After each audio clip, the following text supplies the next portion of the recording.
दुनिया में अब तक कई सारे युद्ध लड़े गए, लेकिन जिस युद्ध को सबसे ज्यादा बार याद किया जाता है उसे तराइन का युद्ध कहा जाता है। और यही वो युद्ध था जिसके बाद भारत देश पूरी तरह से गुलाम बन चुका था। लेकिन क्या आप जानते हैं कि ये युद्ध क्यों और कब लड़ा गया था? क्या थी इसके पीछे की वजह और कौन से थे वो योद्धा जिन्होंने इस युद्ध में दिखाई अपनी ताकत?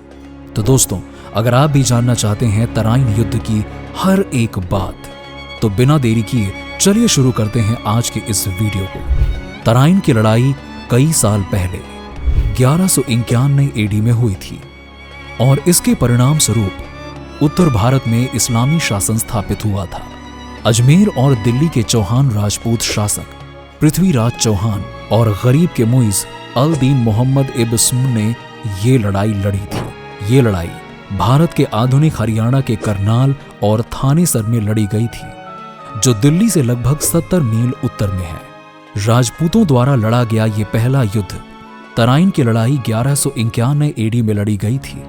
इस युद्ध में चौहान राजवंश के पृथ्वीराज चौहान ने मोहम्मद गौरी को हरियाणा में थानेसर के निकट तराइन में पराजित कर दिया था, यानी उसे हार का मुंह देखना पड़ा था।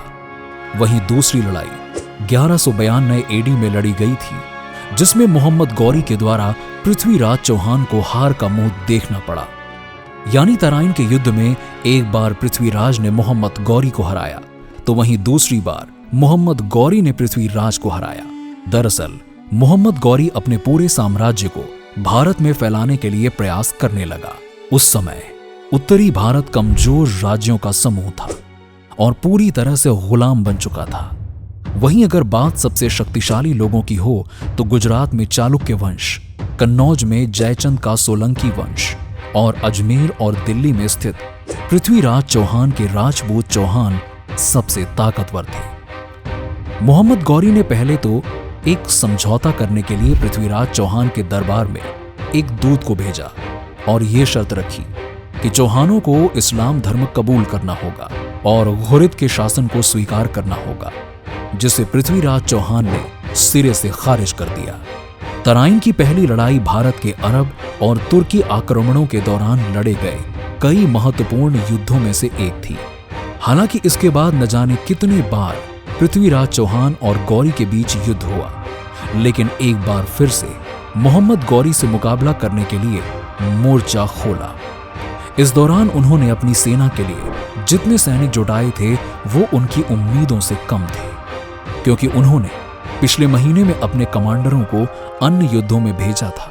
हालांकि प्राचीन खतों का दावा है कि पृथ्वीराज चौहान की सेनाओं में कुल 5 लाख पुरुष और 3000 हाथी थे, लेकिन वर्तमान इतिहासकार इस बात से सहमत नहीं है कि इतनी संख्या में पुरुष और हाथी थे। तराइन के मैदानों पर पृथ्वीराज चौहान ने मोहम्मद गौरी को एक संदेश भेजा, जिसमें कहा गया था कि वो बिना किसी संघर्ष के गौरी को अपने वतन वापस जाने का मौका देते हैं, लेकिन अगर वो ऐसा नहीं करता है तो वो उसे नष्ट कर देंगे। उसने उनकी मांगों से सहमत होने का दावा किया और मांग की कि वो भटिंडा को अपने पास रखे। इस बीच गौरी सैनिक युद्ध की तैयारी कर रहे थे और राजपूत सेना का निरीक्षण कर रहे थे। इस चाल ने पृथ्वीराज को सुरक्षा का झूठा एहसास दिलाया, जिसके कारण वो अपने स्काउटिंग मिशन को छोड़कर चला गया।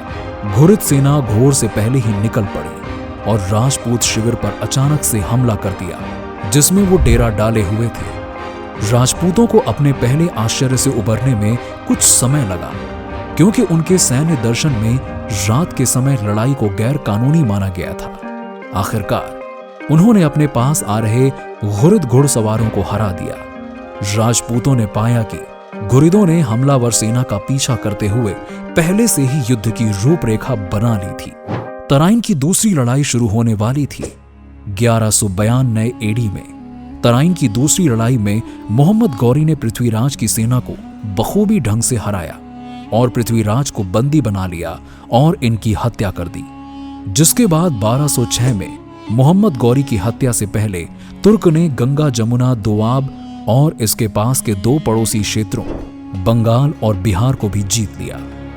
तराइन की लड़ाई ने भारत के इतिहास में एक नए युग को जन्म दिया, जिसमें दास परंपरा की शुरुआत हुई।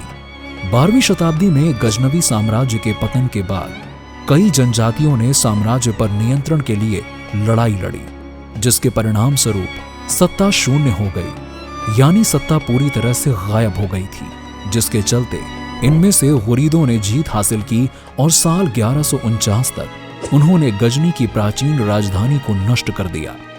गुरीद साम्राज्य का नेतृत्व दो भाइयों मोहम्मद गौरी, जिन्हें मुइज अल दीन के नाम से भी जाना जाता है, और गियास अल दीन ने की थी।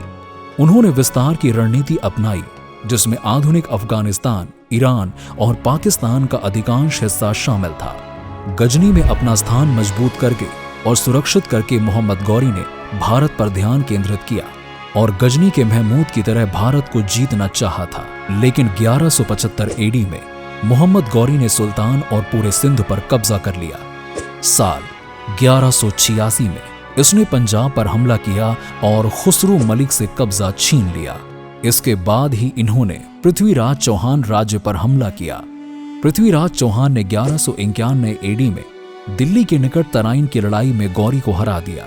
इस हार का बदला लेने के लिए गौरी एक बड़ी सेना के साथ पेशावर और पाकिस्तान के मुल्तान से होते हुए लाहौर आया और पृथ्वीराज चौहान पर आक्रमण कर दिया, जिसके बाद पृथ्वीराज चौहान ने बड़ी सेना एकत्रित की गौरी से युद्ध करने के लिए।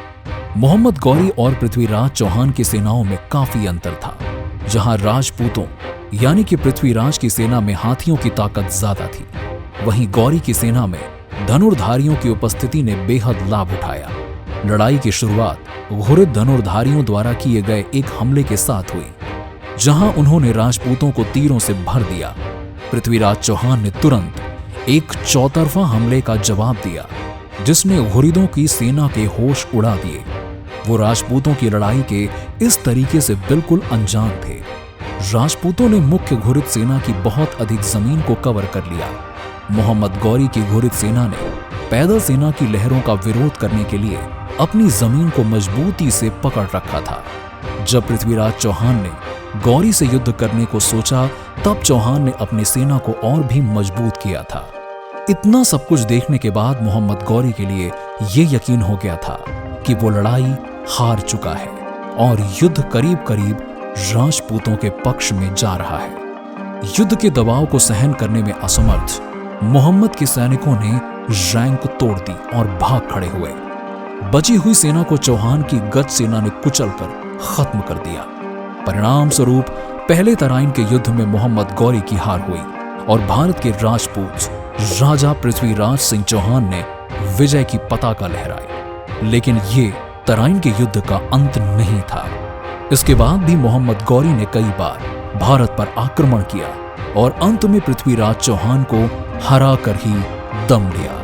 वैसे दोस्तों, आपको तराइन के युद्ध के बारे में इतनी डिटेल में जानकारी कैसी लगी, हमें कमेंट सेक्शन में कमेंट करके जरूर बताइएगा। और वीडियो पसंद आई हो तो इसे लाइक करें, शेयर करें और चैनल को सब्सक्राइब करें और बगल में बने बेल आइकन के बटन को दबा दें, ताकि आने वाली हर एक वीडियो का नोटिफिकेशन सबसे पहले आपको मिल सके। ऐसी ही और वीडियोस के साथ मिलते हैं आपसे नेक्स्ट वीडियो में। तब तक के लिए इजाजत दीजिए। नमस्कार।